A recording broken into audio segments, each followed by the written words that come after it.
거친 감탄사였지. 내가 그동안 진짜 많이 참고 있구만. 내가 진짜 이 18색깔 볼펜으로 그냥 확 똥꼬에 문신을 새겨버릴래. 조카 신발끈으로 그냥 주둥이를 쭉 뽑아가지고 그냥 똑똑 묶어버릴까 보다. 난 욕을 하지 않았어. 어? 듣는 사람이 그렇게. 그리고 말이에요, 내 방송을 들으면, 내 말을 듣고 속이 시원한 사람은 욕하는 편이야. 그런데 기분이 나쁜 사람은 욕먹는 쪽이야. 어때? 내 말이 맞지? 내가 한 거친 감탄사를 듣고 시원하다라고 느낀 사람은 욕하는 편이야. 근데 그게 마음에 안 드는 사람은 욕 먹는 쪽이야. 욕 먹을 짓을 하지 말어. 나한테 욕하지 말라 그러지 말고. 오늘 진짜 막 방언 터진다 진짜. 자, 이 얘기까지 했고요. 내 말이 딱 맞지? 그지? 내 말이 맞지? 다음 이야기로 넘어갈게요. 그 지뢰폭발 피해자 하사, 지뢰폭발 피해자 하사가 입원한 지 한 달이 되자 그 치료비를 자비로 내라라는 기사가 어저께인가 그저께 떴죠. 어젠가 그 기사가 떠가지고 국민들이 부들부들 떨면서 그거를 비판을 했더니 뭐 정부에서 자기네들이 되겠다 뭐 이렇게 발표를 했어요. 근데 지금 확인을 해야 될 필요가 있는데 거기다가 박근혜 가서 사진까지 찍었더라고. 와, 박근혜 머리 진짜 크더라. 박근혜가 또 가고 막 사진까지 찍으면서 또 막 쇼를 했어. 근데 확인할 건 뭐냐? 그 치료비 전액되는가? 그 치료비를 그 하사가요, 굉장히 심각한 전문적인 수술을 여러 차례 받아야 된대. 그리고 재활치료까지 해서 치료가 굉장히 오래 걸린다는 거야. 그 치료비 전액을 된다 그랬어요? 아니면 1,000만 원만 된다 그랬어요? 내가 아까 오전에 읽은 기사에서는 1,000만 원까지만 돈을 댄다고 들었어. 그런데 이 하사가 수술하고 재활치료하는데 훨씬 더 드는 걸로 알아요. 전액을 지급하겠다라고 한 건지 그걸 일단 확인해 줘야 되고요. 전액이야? 오케이. 그 다음으로 확인할 거는, 그러면 지난주에 다친 또 다른 그 사병들은 어떡할 건데? 이게 우리 기사에 안 나와서 그렇죠. 지금 그 북한에 지뢰 밟아갖고 다친 하사들은 지네들이 언론에 써먹었잖아. 북한 지뢰 맞았다라고. 그죠? 써먹었어요. 그러니까 막 그 한 사람한테 전액을 치료비를 대주겠다고 지금 쇼를 하고 있는 것 같은데, 그러면 그 다음 주에 다친 장병들은 어떡할 건데? 그 사람들도 전액 치료비 되겠다는 거지? 이게 왜 문제냐 하면요, 이제까지 우리나라에서 그렇게 DMZ나 이런 데서 다친 사병들한테 치료비를 다 대주질 않았대.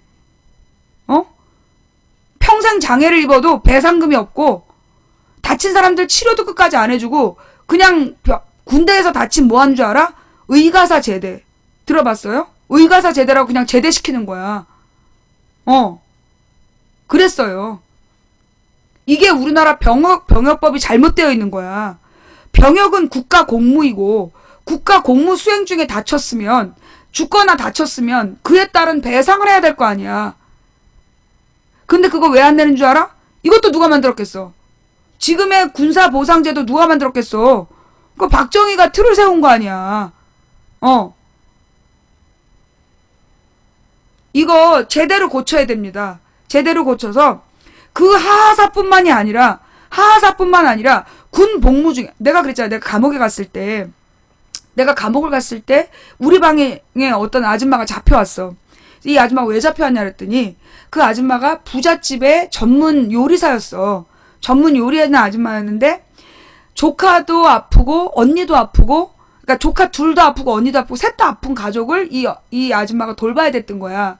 평생 시집도 못 가고 그 아픈 언니의 아이들을 돌보면서 살아온 아줌마였는데 갑자기 조카가 급한 수술을 해야 되는데 돈이 없었대. 그래서 그 부잣집에서 식부자재를 쓰라고 맡긴 카드를 급하니까 그걸로 계산을 한 거야. 그리고 그 돈을 물어낼 생각이었던 거야. 그런데 그 카드가 그어졌다고 그 재벌이 고소를 해버린 거야. 그래서 그 돈을 다 물어내겠다고 공탁을 걸었음에도 불구하고 엄벌에 처해달라고 부탁하는 바람에 결국 6개월 징역형을 받고 감옥에 온 거야, 그 아줌마가. 그래서 내가 만났어. 그런데 그 만난 아줌마의 남자 조카가 어떤 상태였냐면 야간 행군을 하다가 절벽으로 떨어져 갖고 허리를 다친 거야. 그래서 이 아줌마, 이 사람이 지금 나이가 40대가 다 돼, 30몇 살인가 40대가 다 돼갔는데, 앉지를 못한대. 허리를 구부리질 못해서, 기둥 같은 거 붙들고 일어나고, 누웠다가 그냥 일어나는 거야. 앉지를 못하는 거야. 이렇게 앉지를 못해갖고, 뻣뻣이, 일자로 누웠다가 일자로 일어나야 된대. 평생 장애를 안고 살아간다는 거야. 그래서 내가, 나라에서 배상이나 치료비를 받았냐? 안 받았대. 뭐 500만 원인가 받았대든가? 500만 원인가 뭔가를 받았고 초기 치료비를 썼다든가? 그런 식으로 군에서 다쳐서요. 평생 장애를 안고 살아가는데 배상 한 푼 못 받는 게 우리나라 이 병역 제도야. 오늘도 60만의 우리 아들들이 군대에 있는데 여러분 몰랐죠? 이런 얘기 잘 몰랐죠? 군대에서 죽거나 다친 사람들 실제로 치료비 전액 주지 않았어. 이제까지. 이제서 지금 국회에 법이 올라가 있는 거야. 그런데 국민들의 분노를 틈타고 또 가서 사진이나 쳐박고 앉아있는 거야 지금. 지 아버지가 잘못 봤던 법 때문에 그동안에 죽은 병사들에게 대통령이 연결식에 가보지도 못하고, 그 다음에 그 전쟁에서 전사한 사병들한테 전사자로 배상도 안 하고 순직으로 배상하고, 그거 노무현 때 간신히 바꿔가지고 이제는 전사하면 전사자로서 대우해주게 바꿔놨는데, 나머지 잘못되어 있는 내용들, 여러분 우리나라에서요 그 기사 좀 한번 찾아봅시다. 민간인 조력자한테 9,800만 원인가 입금한 거, 댓글원에서 국가정보원에서 국가정보원 악플 갈 때 협조한 민간인 조력자들한테 9,800만 원이 입금된 통장이 발견됐다고. 남의 집 귀한 딸한테 악플 다는 그런 새끼들한테 9천 몇백만 원씩 줄 돈은 있고, 그 군역의 의무를 지다 다친 그 사병들한테는 그동안 보상도 제대로 안 해주고 치료도 제대로 안 해주고 말이야. 부끄러운 줄을 알아야지. 어디 가서 이 틈에 사진 찍으면서 또 쇼를 하고 앉아있어.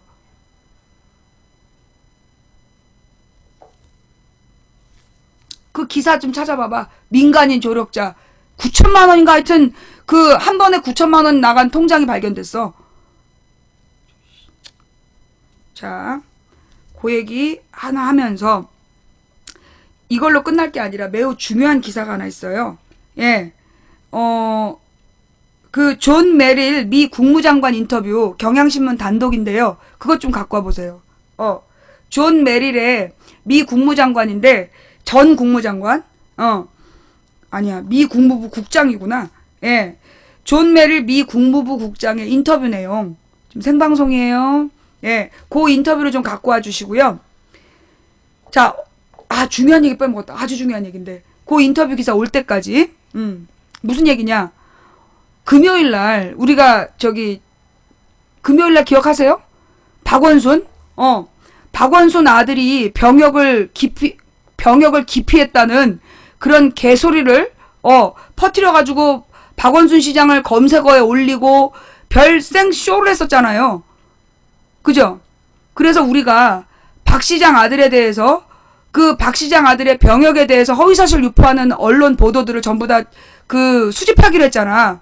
그래서 감시 고발을 하기로 했잖아. 그리고 난 다음에 기사가 많이 안 나오더라. 박원순 아들 병역 기피한 적 없어. 너 이 말에 책임져라. 너 이거 그대로 박주순한테 보낼 테니까 법정에서 잘 얘기해봐. 박원순 아들이 병역을 기피했다는 허위 사실을 유포한 보도들에 대해서, 예, 우리가 모두 채집하기로 했잖아. 심지어 무슨 금요일날 무슨 종편에서 나한테 허위 사실을 유포했다고, 내가 허위 사실을 유포한다고 고소한다고 떠들었어. 그래갖고 뭐 올려와가지고 무슨 변호사님. 근데 내가 딱 그걸 본 순간에 어떤 걸 알았느냐, 실명을 갖고 오더라고. 근데 이게 우리 방 오랜 시청자들이라면 함부로 채팅창에 남의 실명 안 써요. 왜냐하면 남의 실명을 쓰면 이게 명예훼손에 걸릴 수가 있어. 그래서 실명을 쓰지 않는데 무슨 뭐 듣보잡 변호사 이름도 모르겠어. 이름도 모르는 무슨 변호사님이 뭐 고소한대요 뭐 이러면서 와서 떠들어. 그래서 내가 딱 알았지. 요거 지금 덫을 놓는구나. 내가 그 변호사 관련한 발언하는 장면을 녹화 떠가지고 이거 지금 명예훼손이나 이런 걸로 걸으려고 그러는구나. 딱 감을 잡았지. 그래서 내가 뉴스만 딱 읽어준 거야. 일부러 내가 그래서 그 뉴스만 딱 읽어준 거예요. 그랬더니만 이 변호사가 내가 허위사실을 유포했다 그러면서 또 고소한다고? 나는 뉴스만 읽었어. 그런데 보니까 이게 오마이뉴스에서 이런 표현이 있더라고. 그러니까 그 뭐 양머식이라는 사람이 기소가 됐고 같은 사안으로 울산지법이 유죄 판결했다라는 기사가 있는데 그게 읽는 사람에 따라서는 양모식이라는 그 의사가 유죄 판결을 받았다는 오해를 불러일으킬 수 있더라고. 그래서 그 오마이뉴스를 고소한다고 이렇게 생쇼를 부르면서 내가 그 기사를 읽은 줄 안 모양이야. 나는 그 기사 몰랐어. 우리 방송에서 나는 그 양뭐라는 그 의사가 유죄 판결 받았다는 얘기를 한 적이 없어. 그죠? 내가 양뭐라는 그 의사가 유죄 판결 받았다는 얘기를 한 적 있어요, 없어요? 없어요. 다시 들어봐. 내가 절대로 안 했어. 기소됐다고만 했지. 내가 기소됐다고만 했어. 내가 명예훼손으로 고소당해 감옥 갔다 와본 사람이야. 어떤 말로 덫을 놓는지 내가 아주 잘 알아. 내가 그 양모라는 의사가 유죄 판결 받았다는 얘기는 내가 한 적이 없어요. 솔직히 누가 유죄 판결 받은 건 나중에 뉴시스 보고 알았어. 그리고 그 사람이 기소된 사람이라는 것만 기사로 확인 딱 해주고 끝낸 거야. 그 다음에 나중에 뉴시스라는 기사를 보니까 작년 11월에 검찰이 그 양모라는 의사와 7명을 공직선거법상 허위사실 유포로 기소를 해갖고 재판이 진행 중인 거야. 1심이. 양모 의사는 1심이 재판 진행 중이고 7명 중에 1명이 울산에서 유죄를 받았더만 나는 그때 그 뉴스를 몰라서 그냥 맨 처음에 뜬 뉴스에서 양모식이라는 의사가 양씨 의사 양씨가 기소됐다. 그것만 읽어준 거야. 어따 대고 내가 허위사실 유포했다고 텔레그램에 트위터에다 떡 내가 어떤 허위사실을 얘기했는지 법정에 와서 밝혀봐. 내가 방송으로 어떤 허위사실을 얘기했는지 방송으로 밝혀봐. 나는 언론 보도에 나온 내용을 그냥 읽기만 했어. 내가 너네가 덫을 놓는 거라고 딱 느껴서 일부러 내가 그렇게 한 거야. 이제부터 허위사실 유포에 대한 책임은 니네가 져야 될 거야. 분명히 밝혀내. 내가 어떤 허위사실 유포했는지 분명히 밝혀내.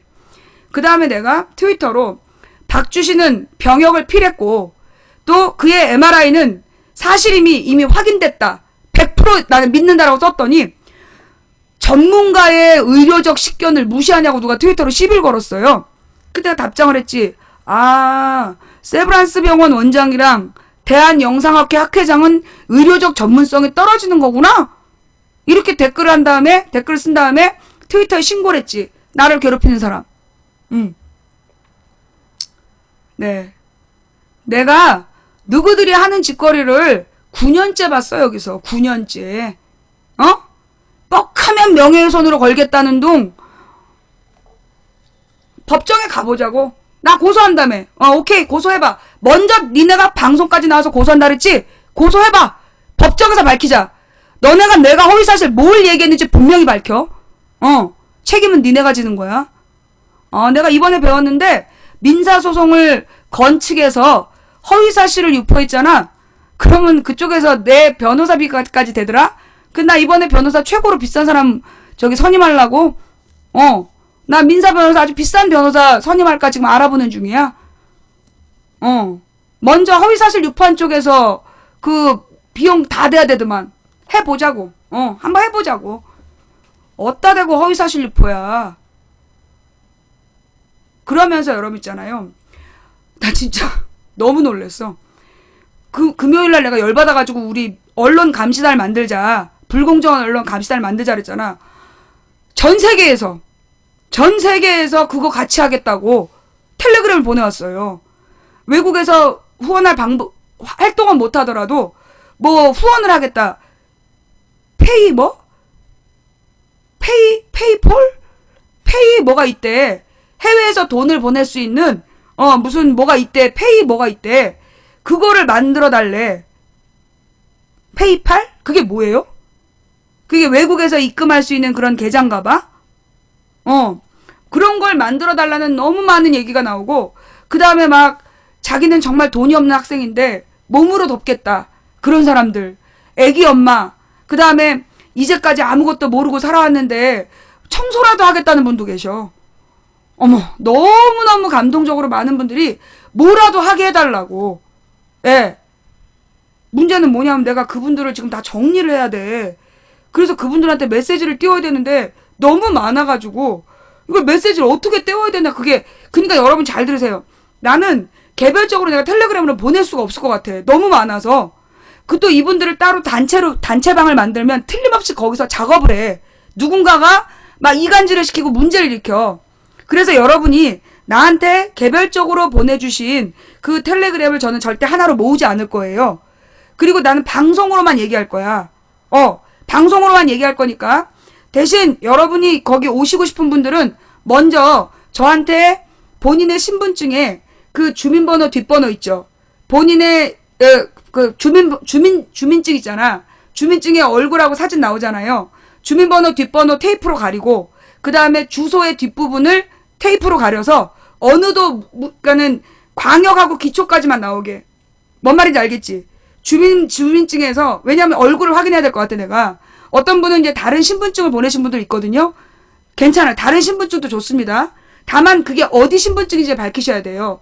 그래야 내가 신분 확인하고 우리 모임에 부르지. 신분이 확인된 사람들만 내가 부를 거예요. 왜냐하면 항상 이럴 때마다 꼭 그 간첩들이 와. 간첩들이 들어와가지고 왜 무슨 일이야? 간첩들이 들어와서 이간질을 하고. 학생증 좋죠. 학생증도 좋고. 아, 이게 무슨 별풍선이야? 아. 예, 감사합니다. 예, 내가 이런 거는 본 적이 없어가지고. 언젠가 본 적도 있는 것도 같고. 예. 후원해주신 모든 분들께 감사드립니다. 예. 내가 좋아가지고 표정 관리가 안 되네? 좋아가지고 표정 관리가 안 되네. 네. 깜짝 놀랐어요. 예. 대단히 감사합니다. 근데 난 누가 그렇게 보냈는지는 절대 읽어줄 수가 없어. 예. 왜냐하면 내가 다음부터 그님을 보고 왜 별풍선 안 쏴요? 이런 마음이 들지도 모르잖아. 그래서 나는 절대, 오늘 아침에도 누가 그러는 거야. 별풍선을 쏘면 어떤 리액션을 하느냐고. 그래서 내가 알려줬지. 10,000개를 쏘시면 블랙을 해드립니다. 10,000개 밑으로 쏘시면 못 본 척 해드립니다. 뭔 말인지 알았지? 나한테 무슨 리액션 안 해요. 그런 얘기 하지 마. 나 리액션 확실히 한 사람이야. 10,000개를 쏘시면 확실하게 그 순간 블랙 걸어드립니다. 절대 실수하지 않아요. 예, 10,000개 밑으로 쏘신 건 절대 못 본 척 해드립니다. 망치빈의 리액션.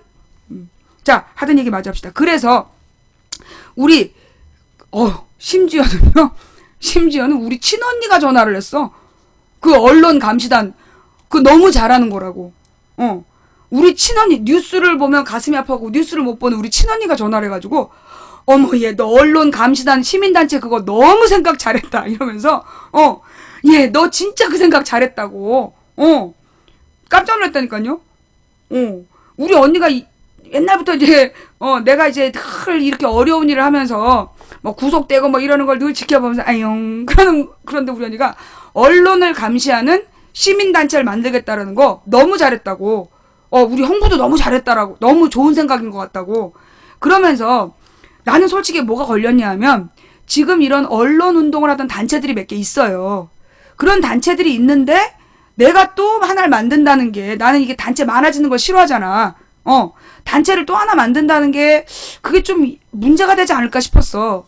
그래서 내가 관련 자료들을 찾아보니까 그 과거에 만들어진 단체들이 권력 싸움을 하고 있더만. 뭐 이렇게 무슨 야당 몫에 뭘 놓고 서로 막 비난하고 막 그러고 있더라고. 그러니까 국민들이 그리 마음을 모을 수가 없었던 것 같아. 그래서 저는 지금 다시 한번 밝히는데요. 우리가 목표로 하는 이 시민의 민주언론 감시단은 여기서 공직 진출할 생각하지 마세요. 무슨 국회의원 출마하거나 무슨 지방의원 출마하거나 특정 정당에 가서 무슨 일자리를 얻고 싶은 사람은 오지 마세요. 그 불공정 언론 감시단은 여러분의 뭐 이렇게 다른 일자리를 위한 디딤돌이 아닙니다. 이건 처음부터 끝까지 그냥 이걸 어딜 가서도 여기서 활동했다라는 이력을 쓴다라면 나는 절대 확인해주지 않을 겁니다. 뭔 말인지 알았죠? 예. 뭐 이거 무슨 언론 감시단 활동했답시고 뭐 공천 주세요. 언론 감시단 활동했으니까 무슨 방심위에 자리 주세요. 이런 얘기 할 사람 오지 마세요. 예? 이건 철저히 일반 시민이 정말 1,000원, 3,000원 돈 모아서 그래서 우리가 부담 없이 정말 이 나라의 주인답게 언론이 공기로서 자기 역할하도록 감시하는 감신단일 뿐입니다.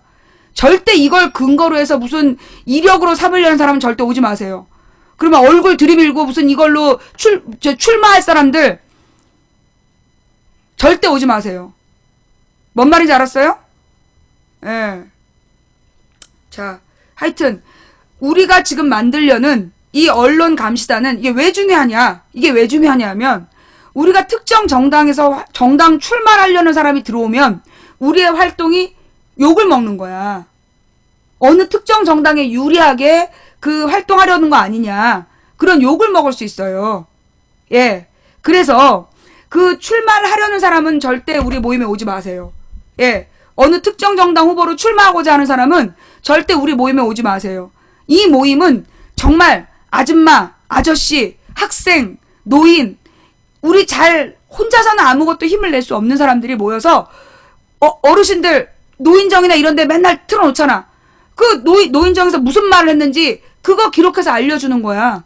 그리고 그 내용이 사실인지 아닌지 우리가 분석해서 반론 보도하는 거고 그게 우리의 역할이야. 그러니 이걸 듣고 뭔가 출세에 무슨 디딤돌을 되게 하지도 않을 거고 이거 철저히 익명으로 할까 내가. 이 활동은 철저히 익명으로 할 생각이에요. 공개적으로 누구누구가 활동한다는 거 안 보여줄 생각이야. 모임을 하더라도 그 얼굴 안 보여줄 거야. 그래서 누구든지 자신의 신분을 숨기고 와서 활동할 수 있게 철저히 익명으로 활동을 하고 그리고 우리끼리만 나만 아는 거야. 개인정보는 나만 알기 때문에 그리고 와갖고 자기네들끼리 서로 무슨 뭐 전화번호 주고받고 그러지 마세요. 그 따로 모임하고 그러겠다. 만약에 따로 연락하시거나 그런 사람이 있으면 저한테 그 연락을 취한 사람의 정보를 알려주세요. 잘라버리게. 언론 감시 비밀 결사단 그거 마음에 드네. 우리는 철저히 음지에서 일하면서 양지를 지향하는 우리의 활동은 인터넷 언론과 그 다음에 지상파, 케이블 등등에서 불공정 보도하는 내용을 찾아내고 그 내용의 진실 여부를 분석한 뒤에 그걸 우리 방송을 통해서 공개하는 거예요. 뭔 말인지 아세요? 여러분 미안합니다. 여러분이 절대 어둠 속에서 일을 하셔도 절대 여러분의 이름이 공개되지 않아요. 절대 공을 들일 수도 없어요. 여러분의 익명의 노력으로 우리 망치부인 방송을 통해서 누가 언제 이런 보도를 했고 이 내용의 진실은 이것이다 라고 나가는 형식이지 절대 여러분 개인의 이름을 낼 수 있는 활동은 아니에요. 그래도 하시겠습니까? 그러면 모입시다. 내 이름을 드러내지 않고 정말로 무슨 출세의 디딤돌로 삼지 않을 것이며 출마를 하려는 마음이 없는 정말로 철저히 어둠 속에서 자기를 드러내놓지 않고 오로지 대한민국의 미래를 위해 희생하고 헌신할 마음이 되어있는 분들 그런 분들이 모이는 겁니다. 그래서 그리고 저는 이렇게 고비용 구조를 하지 않을 거예요. 돈 너무 많이 드는 거 저는 솔직히 얘기해서 요즘에 그 시민들한테 돈 내라는 게 너무 많아. 돈을 내라는 게 너무 많아서 돈을 많이 내는 그런 활동을 안 하고 싶어요. 다만 이 일을 하다 보면 실무자 한 사람은 필요할 것 같아. 그 실무자 한 사람이나 실무자 한 사람이 그 필요하다면 정말로 무슨 이게 후원 뭐 이렇게 뭐 1,000원, 2,000원, 3,000원 내서 그 후원금이 한 달에 뭐 한 100만 원, 150만 원 모아지면 그걸로 그 사람에게 이 뭐 활동비를 주면서 일을 시키더라도 그렇게 진행해 볼 생각이에요. 무슨 뭐 고비용 구조로 그렇게 가져갈 생각 없으니까 뭐 무슨 대단한 사이트를 만들고 그럴 거 아니고 오로지 분석해서 그 내용을 우리 방송을 통해서 공개하는 겁니다. 예. 이해가 되세요? 예. 철저히, 그래서 여러분들이 개별적인 활동으로 저한테 정보를 주실 때도 철저히 여러분이 개별적으로 그 분석한 내용을 저한테 주셔야 돼요. 예. 그래서 여러분이 어떤 활동을 하셨는지 다른 사람은 몰라야 돼. 아, 여기 빨갱이가 어딨니? 빨갱이는, 김정일이랑 김일성이랑 친했던 박씨 가문에 있으니까 그쪽 가서 알아봐. 자, 그래서, 불공정 언론 감시 시민 모임을 만든다라는 거. 예. 언론의 불공정 보도. 특히, 매번 여러분 생각해봐요. 내가 감옥에 있을 때, 박근혜의 주장을 일방적으로 보도한, 노무현이 NLL을 팔아먹었다라는 박근혜의 주장을 일방적으로 보도한 지상파 방송. 그거 감시를 못한 거 아니야. 비판을 제대로 못한 거 아니야. 그 당시에도 여러분들은 뭘 고민하고 있었는지 알아요? 마지막 유세장에 안철수가 나오냐 안 나오냐. 지금 저 새끼들은 언론으로 노무현이 NL을 팔아먹었다는 헛소리를 계속 해내고 있는데 그때 여러분들은 뭐 했는 줄 알아요? 안철수가 선거운동 나오나요 안 나오나요? 그러고 앉아있었어. 그래서 진 거야. 안철수가 선거운동만 나오면 이긴다는 뻥을 누가 쳤는지 내가 감옥에서 얼마나 괴로웠는지 몰라. 그 상황을 지켜보면서. 그리고 매번 선거 때마다 허위 사실을 막 유포해가지고 분위기를 몰아치는 거. 나는 이제 특정 정당이나 특정 후보를 지지할 수 없어. 그래서 나는 앞으로 매번 선거 때마다 언론의 불공정 보도를 까발리고 진실을 찾아서 보도하는 그 일만 할 겁니다. 거기에 여러분이 이름도 없이 빛도 없이 도와주실 분들이 저와 함께 하는 겁니다. 아시겠습니까? 예. 오늘 방송은 좀 아니다. 오늘 방송이 아니면 다른 방송도 아니었겠지. 누가 너더러 오래? 응? 네. 자, 그래서요. 예. 앞으로 우리 방송은요. 예. 앞으로 우리 방송은 좀 더 긴장해야 될 것 같아요. 좀 더 긴장해서 지금 얘네들이 엄청난 언론 플레이를 준비 중이잖아요. 어마어마한 언론 플레이. 지난 금요일 날 보셨죠? 와, 대단했어. 그죠? 인터넷과 언론으로 막 밀고 올라오면서 박원순 아들이 진짜 무슨 병역 기피한 줄 알겠어. 그렇잖아요. 막 순식간에 막 뉴스가 올라오다가 우리가 딱 채집 들어가니까 우리 쪽에서 그 언론 보도에 대해서 우리가 전부 다 고발하겠다. 그 허위사실 유포하는 박원순 아들의 병역 관련 허위 사실을 유포한 놈들에 대해서 우리가 자료 수집한다. 그 다음에 딱 중단되더만. 그죠? 그리고 여러분 있잖아. 표현을 우리가 고쳐야 돼. 박주신 병역 비리 의혹 이런 말 쓰면 안 돼. 박주신 병역에는 비리가 없어요. 그러니 비리 의혹이란 말도 쓰면 안 돼. 뭐라고 얘기해야 되냐면 박원순 시장 아들 병역 관련 허위사실 유포자라고 표현해야 돼. 뭐라고요? 박 시장 아들 병역 관련 허위사실 유포자. 이게 언어라는 게 프레임이에요. 그놈들이 만든 게 병역 비리 의혹이야. 그럼 의혹이 있어 보이는 거야. 그러니까 앞으로 우리가 어떻게 표현해야 되냐면 박 시장 아들의 병역 관련 허위사실 유포자라고 지칭하는 거야. 뭔 말인지 알겠어요? 박원순 시장 아들 병역 관련 허위사실 유포자에 대한 증거 채집. 그게 우리의 활동이에요. 이게 언어라는 게 그러니까 언어라는 게 소위 그걸 뭐라 그러냐? 낙인 효과라 그러나? 언어가 프레임을 만들어. 그래서 그 프레임에 그냥 넘어가는 거야. 자기도 모르게 거기 넘어간단 말이야. 그래서 우리가 정확한 표현을 만들어야 돼요. 그러니까 우리가 그 무상급식이라는 표현을 너무 많이 써버렸기 때문에 무상급식 했는데 사실은 의무급식이잖아. 국가에서 의무교육 대상에게 밥을 의무로 주는 거. 군인들에게 국가에서 밥 주듯이 의무교육 대상자에게 국가가 의무적으로 밥을 주는 거니까 의무급식이야. 그런데 맨 처음에 우리가 무상급식이란 말 했기 때문에 마치 뭔가 돈을 받아야 되는데 안 받고 주는 것처럼 그렇게 우리가 잘못된 프레임에 갇힌 적이 있단 말이에요. 그래서 앞으로는 우리가 어떤 싸움을 해 나갈 때 언어 정리를 하자 이거야. 자, 박 시장 병역 비리 의혹이 아니다. 뭐라고 써야 된다? 박 시장 병역 관련 허위사실 보도, 허위사실 유포 이렇게 표현해야 되는 거야. 뭔 말인지 알았죠? 무슨 얘기인지 감이 오지? 내 말이 이해가 돼? 써봐. 박 시장 아들, 그 박 시장 아들 병역 관련 허위사실 유포, 허위사실 보도 이런 표현을 써야지. 병역 비리 의혹이란 표현 쓰면 안 된다. 그러면 그놈들이 만든 틀에 우리가 갇히는 거야. 병역 관련 박주신 병역 관련 허위사실 유포자, 허위사실 보도자 이렇게 얘기해야 돼요. 뭔 말인지 알았죠? 그리고 이거 종편이나 케이블 얘네들 보도에서 허위 보도의 숫자가 많아지면 이거 보도 채널로서 언론사 자격 박탈되는 거야. 그래서 우리 지금, 그리고 내가 이번에 아주 잘했어. 그 종편에서 나한테 시비 걸기 진짜 잘한 것 같아. 내가 그 생각을 못 했는데, 지금 생각해보니까, 종편의 허위 보도 내용을 전부 다 모아서, 이걸로 방통위에다가 자격 박탈하라고, 그걸 압박해야 된다는 거지. 종편 자격을 박탈시키는, 이제까지 소위 무슨 패널의 말이다 이러면서 무책임하게, 나 감옥 갔다? 내가 법정 구속됐어. 법정 구속된 이유가 뭔지 알아? 듣는 시청자가 오해를 할 수 있도록 불러일으켜서 법정 구속이래.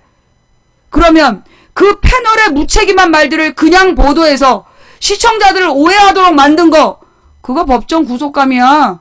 알아? 뭔 말인지 알았죠? 그래서 우리 이번 판에 아예 시작을 해서 그 허위 사실을 유포한 패널들의 방송을 반론권을 전혀 보장하지 않고 거기에 대해서 이렇게 반론을 할 수 있겠군요 라는 표현 없이 그냥 내보낸 그런 방송들 전부 다 건수 모아가지고요 문 닫게 해야 돼. 언론사 자격 박탈시켜야 돼. 내 말이 맞아 틀려? 나 사실 그런 생각 못했어요. 예, 내가 그런 생각을 못했어. 나한테 이번에 이것들이 시비 걸기 전에는 나를 뭐 허위사실로 뭐 고소한다고 방송하기 전에는 내가 그런 생각을 못했다고. 내 생방송 중에 감이 와가지고 허위사실 유포로 고소한대요 이렇게 너네가 떠지 그게 없었지? 그치? 이제까지 그게 없었어. 내 생방송 시간에 금요일날 내 생방송 시간에 와갖고 니네가 그렇게 시비를 걸지 않았으면 잠깐만요. 너네가 그렇게 시비를 걸지 않았으면 내가 거기까지 생각을 못했을 거야. 근데 니네가 시비를 걸어준 덕분에 내가 앞으로 가야 될 길이 열린 거야. 지금 녹화 파일 때문에 종편의 허위 보도 사례들을 모으겠습니다. 예, 여러분이 지금 하실 일이 뭐냐? 그동안 종편에서 보도했던 내용들 중에 허위사실 보도 내용, 예, 왜냐 인터넷 검색하면 다 나와. 가령 문재인 쳐봐.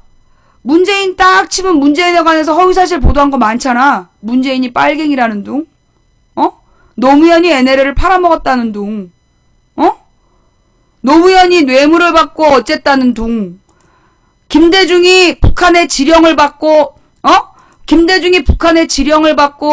광주항쟁을 사주했다는 둥. 인터넷에 많잖아요? 그죠? 걔네들이 떠들었던 자료들이 인터넷에 널려 있어요. 그걸 억지로 다 보실 필요 없고요. 관련 내용만, 특히 걔네들의 블로그를 뒤지면 돼. 김대중 치고 걔네들이 블로그에 틀림없이 이 채널A TV조선 내용을 링크 시켜놨을 거야. 지네들의 주장을 하기 위해서 빼도 박도 못할 증거예요. 우리가 굳이 채널A TV조선을 다 볼 필요가 없어. 걔네들한테 김대중, 광주 딱 쳐. 그러면 블로그에 쫙 TV조선 채널A가 허위사실 보도한 거 블로그에 다 링크 시켜놨잖아. 그죠?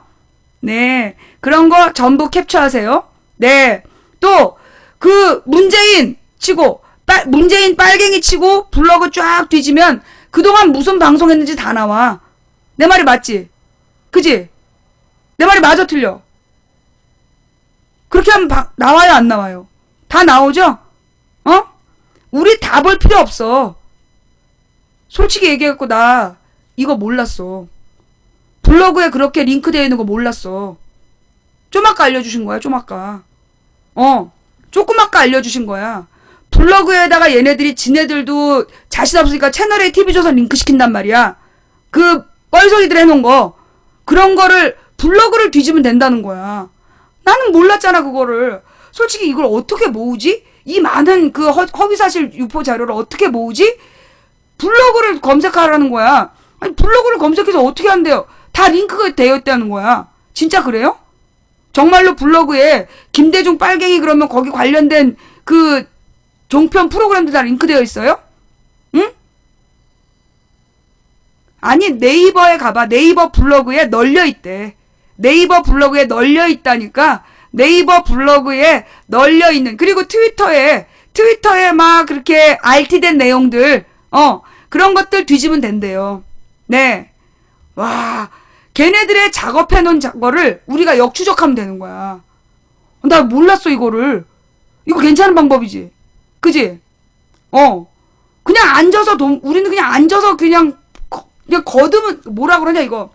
왜, 그냥, 갈쿠리로 돈을 거둔다는 얘기 있잖아. 옛날에 도매 장사하면 현찰이 너무 많아서 바닥에 일단 다 던져놓은 다음에 나중에 갈쿠리로 이렇게 돈을 모은다 그러잖아. 그러니까 우리가요. 유튜브에 많아요. 그래, 유튜브도 뒤지면 되겠네. 유튜브에서 뭐 김대중 빨갱이, 문재인 빨갱이, 노무현 빨갱이 뭐 검색어 치면 그냥 나오네. 그치? 오케이. 그래서 네이버 블로그 뒤지고 유튜브 뒤져가지고 이제까지 채널A TV조선에서 허위사실로 사자 명예훼손한 내용들이랑 이런 거 전부 다 우리 모아내는 거야. 예. 작업 방식까지 내가 알려줬다. 물론 내가 알려준 거 아니에요. 솔직히 나 그런 생각까지 못했어. 그런 생각까지 못했는데 이거 그분이 알려주신 거야. 내 백 알지? 나의 정보원이 알려준 거야. 어때? 이석기 변장 도피 사건을 비롯해서 어때? 우리 할 일 너무 많겠죠? 이 내용들에 대해서 우리는 방통위에 답변을, 이런 많은 허위 보도를 했는데 이렇게 허위 사실을 유포해서 국민들에게 오해를 불러일으켰는데 왜 법정 구속 안 시키냐? 우리의 목표는 이 방통위야. 그리고 방통위에서 어디까지? 방통위원장을 임명한 최고 임명권자까지 우리의 투쟁은 쭉 계속될 거예요. 어때요? 세월호 관련도 많지. 맞아. 김대중, 노무현, 문재인, 세월호, 박원순 관련해서도 박원순이 동성애를 찬성했다는 둥, 그치? 그런 것도 있잖아. 그죠? 박원순 동성애 찬성했다. 뭐 세월호에 대한 거, 이런 허위사실 유포한 거 우리 싹 다 모아가지고 방통위에다가 조치하라고. 그리고 원래 보도 시간이 20%가 넘으면 안 되는데 70%를 그렇게 헛소리하고 앉아있는데 왜 이 언론사를, 이 종편을 허가해줬냐고. 그 책임을 물어야 돼. 예. 자, 그래서 네, 그 이야기까지 했고요. 그 다음에 이게 종편만이 아니야. 그 MBC 박문진, MBC 박문진 고영주라는 사람이 이사장이 됐더만. 방송문화진흥위원회 이사장 고영주라는 사람이 노무현 대통령에 관련해서도 아주 헛소리 했더만. 노무현 대통령이 그 과거사 진상규명위원회를 만들고 불임 사건을 제일 먼저 조사하려고 그랬다. 그게 허위사실로 판명이 됐어. 그죠? 박문진 이사장에서 잘라야 돼. 방송문화진흥위원회 이사장이 공개적으로 허위사실을 유포했는데 그런 작자가 이사장 하면 안 되지. 그지? 아니, 우리 같은 인터넷 언론, 나 법정 구속됐었어. 법정 구속된 제목이 뭔지 알아? 내가 A의 지지자와 B의 지지자가 몸싸움을 했고 그 과정에서 B의 바지가 찢어졌다라고 얘기를 한 것이 A가 B의 바지를 찢지 않았는데 A가 B의 바지를 찢었다는 오해를 불러일으켜서 법정 구속이었어, 나. 너는 나한테는 그렇게 혹독한 잣대를 들이댔잖아? 그렇게 따지면 지금 채널A TV조선에서 법정 구속될 그 캐릭터들 상당히 많아. 그죠? 많은 시청자가 보는 공개 프로에 나와서 그 패널들도 고소해야 돼. 패널들도 허위사실 유포로 예. 패널들도 허위사실 유포로 법정 구속감이야. 그렇잖아요. 그죠? 예. 그 패널들도 하나하나 그동안 발언한 내용 모으면 그게 한두 개가 아닐 거 아니야. 습관적으로 나와서 허위사실 유포했을 거 아니야. 습관적으로 나와서 헛소리 했을 거 아니야. 그거 싹 모으면 건수가 엄청 되겠네. 아우, 이걸로 진짜 업을 전환하고 싶어 하죠. 그러나 여러분들의 도움으로, 예. 그래서요, 예. 또 이렇게 중복되면 안 되잖아요? 예. 그니까, MBC, KBS, 그 다음에 채널A, TV조선, MBN, YTN, 뭐 이렇게 분야를 나눌 거야. 나눠서 감시하고, 나눠서 자료를 획득하고, 야, 이거 진짜 쓸만한 작업 될 것 같아. 그죠? 요거 내년 총선 때까지, 그리고 나는, 지금 밝히지만, 이걸 내가 다 나한테로 집중해 놓으면, 나만 잡아가면 되잖아. 그죠? 이걸 나한테로 집중해 놓으면, 조금 아까 내가, 나만 알겠다 그랬어. 나만 알겠다 그랬는데, 그럼 나만 잡아가면 될 거 아니야. 그래서, 내가 믿을 만한, 절대 출마하지 않을, 그런 사람 하나 골라서, 그 사람에게 모든 정보를, 일임을 시킬 거예요. 모든 정보를 관리하게 할 거야. 근데 그 사람이 누군지는 절대 안 가르쳐 줄 거야. 다만 내가 잡혀갔을 때, 그때 그 사람이 나의 남편을 통해서 공개될 거야. 뭔 말인지 알았지? 자, 한번 해보자고. 니들이 우리를 포갑으로 대했기 때문에 우리도 진화하는 거야. 아유, 나 2012년 내가 잡혀갈 만해서 잡혀갔니? 나 사실 유포로 징역 사는 유일한 아줌마야. 대한민국에서 사실을 유포해서 징역 갔다 온 유일한 사람이 나야. 쟤네들이 오죽 잡아갈 게 없으면 사실 유포로 잡아갔겠어? 자, 한번 가봅시다. 그래서 우리나라에서 이 허위 보도하는 무책임한 언론은 이 문을 닫게 하는 그 투쟁을 내가 볼 때 솔직히 정치권을 바꾸는 거, 지금 저 야당이 왜 저렇게 제 역할을 못하느냐? 언론 때문이에요. 우리가 왜 그러면 언론을 얘기하느냐? 언론이 문제야, 언론이.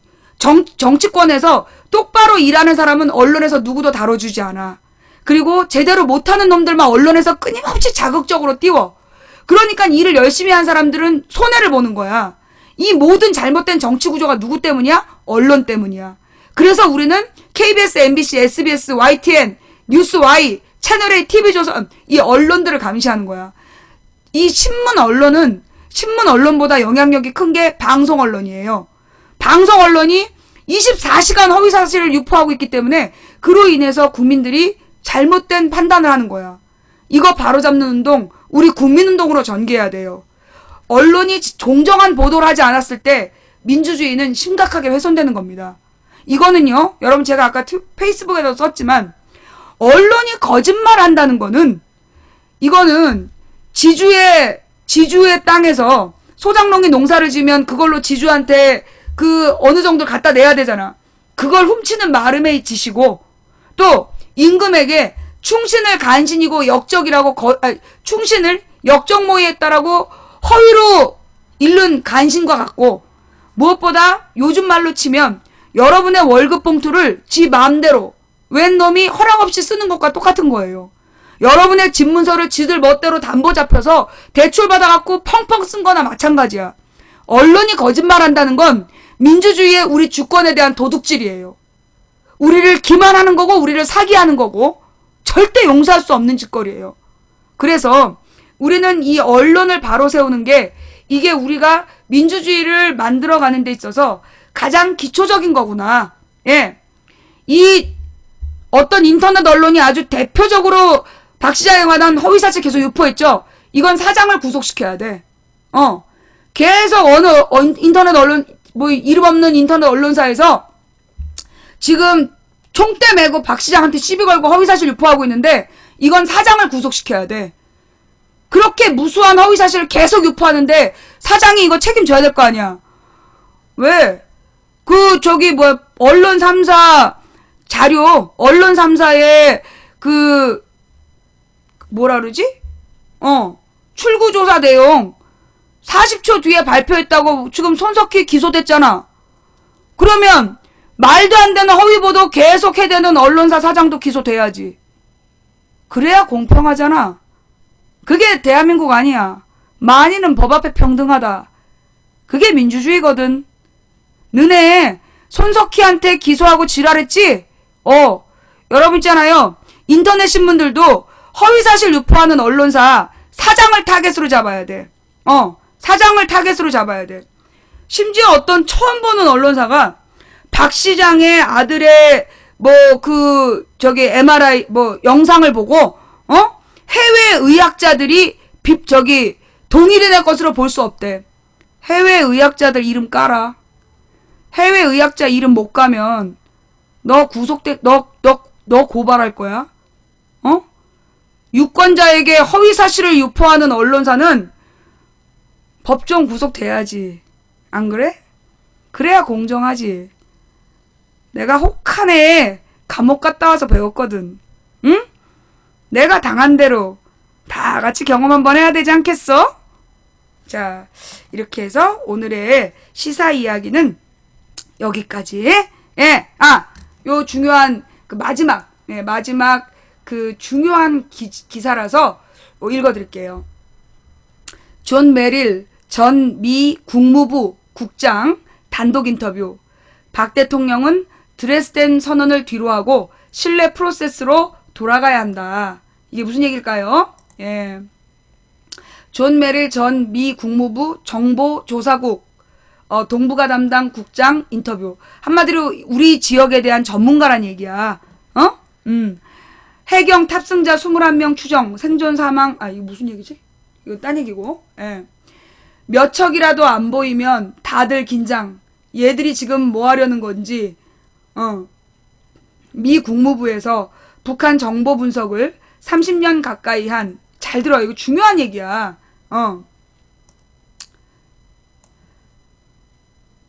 미 국무부에서 북한 정보 분석을 30년 가까이 한 존 메릴 박사의 하루 일과 중 하나는 북한 잠수함의 동향 파악이었다.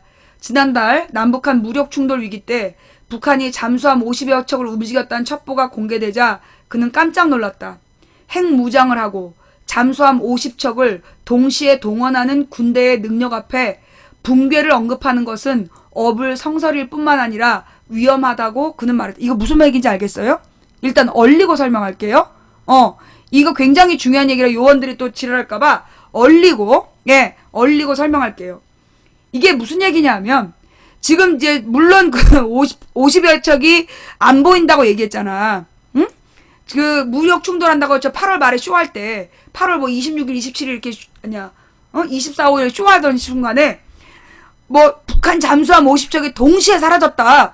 그러면서 일요일, 월요일 이틀 동안 쌩 난리가 났잖아. 그죠? 그 뉴스에 대해서 나중에 그걸 분석하던 사람은 우리 국방부에서 자기는 그런 말을 외부에 한 적이 없다. 언론 보도가 자기가 파악한 거랑 다르다라고 얘기를 해. 그럼 뭐가 어떻게 다르냐는 말 안 하고 자기가 파악한 내용이랑 언론 보도가 달랐다라고만 얘기했어. 50척이 사라졌다는 그 보도가 자기가 파악한 사실과 다르다라는 얘기를 한 거야. 그럼 왜 그 말이 나갔느냐? 사실 그 보도가 매우 심각한 보도였대. 왜냐하면 한미연합군이 북한 잠수함의 동향 파악을 못한다는 걸 적군에게 알려준 거라는 거야. 1급 군사기밀이었던 거야, 그게. 북한의 잠수함 50척이 사라지면 그 동향을 파악하지 못한다라는 걸, 그걸 언론으로 공개를 한 거야. 그래서 그게 매우 심각한 심각한 문제였대잖아. 그래서 그게 문제가 됐고, 그래서 나중에 국방부에서 내가 파악한 거랑 다른 보도가 나갔다라고 얘기를 했다는 거예요. 그런 얘기가 나온 거야. 정확한 사실을 얘기 안 하고 국방부에서 두 번째로 해명할 때 자기가 파악한 내용과 보도가 달랐다라고 얘기한 건 실제로는 팩트는 그 중간 그 50척의 동향 파악을 못한다라는 보도가 문제였던 거야. 그거는 매우 심각한 한미일 연합군이 북한의 잠수함을 파악하고 있지 못하다는 걸 적군에 알려준 거야. 요건 그 디펜스 21 김종대 씨의 주장이에요. 매우 심각한 실수를 한 거라고. 그러니까 지금 이 이명박 박근혜 정부에서 기밀 유출이 너무 많이 돼. 지난번에 연평도 때 그 무슨 YTN인가 무슨 뉴스와인가에서 정부가 공개한 자료였어. 우리 서부 전선에 있던 무기를 연평도로 옮기는 걸 방송으로 보여줬대. 그래서 그 방송으로 그 부대 마크까지 나갔다는 거야. 화면에. 그런데 그게 엄청난 군사기밀이래. 내가 우리 조카를 가가지고 지네 엄마하고 그 영상통화를 해주려고 했더니 애가 옷을 다 벗는 거야. 너 왜 벗니? 자기 옷에 찍힌 마크나 이런 게 나가면 안 된다는 거야. 그래서 난닝구만 입고 엄마랑 영상통화를 했어. 사진에도 나오면 안 된다는 거야. 그런데 이명박 때 그 연평도 피격 전후로 YTN에서 서부전선에 있는 부대가 그 연평도로 이동 중이라고 긴장을 막 고조시키려고 쇼를 하는 과정에서 나온 거야. 그게 국가기밀 누설이었다는 거예요. 그런 보도도 나왔었어. 근데 이번에 북한의 잠수함 50척을 파악을 못한다는 걸 적군에 알려준 거야. 매우 심각한 문제라는 거야, 이거. 그러니까 입으로만 안보 주둥이로만 안보 하지 실제로 안보의 이응자도 모르는 것들이 지금 나라를 운영하고 있다는 얘기예요. 매우 심각한 문제야, 이게 지금. 대통령이 미필이면 총리라도 군필이어야 될 거 아니야. 박근혜가 여자라 군대를 못 갔으면 총리라도 군필을 해놨으면 그런 짓거리 안 하지. 총리도 얼굴은 뽀얘갖고 피부병으로 군대 안 갔다고 군대 미필한 인간 아니야. 그런 것들이 나라를 운영하니 나라 꼴이 이 모양인 거야. 자, 이거 그래서 일단 근데 이 사람은 이제 그건 우리가 알고 있는 팩트야. 근데 이 사람은 그 문제를 다른 면으로 다가가고 있는 거예요. 지금 이 국무장관은 이 국장은 다른 면으로 보는 거야. 뭐냐 하면 우리나라에선 지금 이명박 박근혜 정부는 북한이 곧 붕괴된다고 보잖아. 지금부터 집중해서 볼 부분이 뭐냐 하면 이명박 정부나 박근혜 정부는 북한이 곧 붕괴된다. 그걸 전제로 해서 지금 훈련을 하고 있잖아. 북한이 붕괴됐을 때 선제 공격에 들어가는 훈련을 지금 하고 있단 말이야. 그래서 중국이 열받는 거야. 그 선제 공격은 북한이 목적이 아니라 중국의 개입을 차단하는 게 목적인 훈련이거든. 그래서 지금 문제인데 이 사람은 지금 동북아 전문가야. 이 사람은 뭘 얘기하고 싶으냐? 북한이 쉽게 붕괴되지 않는다는 얘기를 하는 거예요. 지금 이명박 박근혜 정부는 북한이 쉽게 붕괴된다는 전제로 대북 정책을 하고 있는데 그게 굉장히 잘못된 정책이라는 얘기를 하고 있는 거야. 뭔 말인지 알겠어요? 이분 고소미 먹었죠? 라고 얘기한 님이 저로부터 고소를 당할 겁니다. 예, 법정에서 만나요. 예. 자, 그래서 봅시다. 미 국무부에서 북한의 정보 분석을 약 30년 가까이 한 존 메릴 박사의 하루 일과 중 하나는 북한 잠수함의 동향 파악이었다. 지난달 남북한 무력 충돌 위기 때 북한이 잠수함 50여 척을 움직였다는 첩보가 공개되자 그는 깜짝 놀랐다. 핵 무장을 하고 잠수함 50척을 동시에 동원하는 군대의 능력 앞에 붕괴를 언급하는 것은 어불성설일 뿐만 아니라 위험하다고 그는 말했다. 북한 잠수함이 중국보다 많단다. 그 얘기 들었어요? 우리보다도 많고 지금 인근에서 북한이 잠수함이 제일 많대. 70척인가 있는 게 그게 제일 많은 거래요. 국무부를 퇴직한 지 1년 된 메릴은 내가 그렇게 들었는데 사실인지 아닌지 한번 확인 좀 해봐. 중국 잠수함 몇 척인지. 국무부를 퇴직한 지 1년 된 메릴은 지난달 31일 존스 홉킨스 대의 한미연구소 연구실에서 기자와 만나 문제가 한꺼번에 정리되고 사라지기를 바라는 사람들의 마음은 이해하지만 한마디로 이 문제가 한꺼번에 정리되고 사라지기를 한마디로 김정은 정부가 붕괴되기를 바라는 사람들의 마음은 이해하지만 누가 핵무장국, 즉 북한은 지금 핵무장했다고 인정을 한 거야. 핵무장한 국가가 붕괴하기를 바랄 수 있겠느냐. 쉽지 않다. 왜?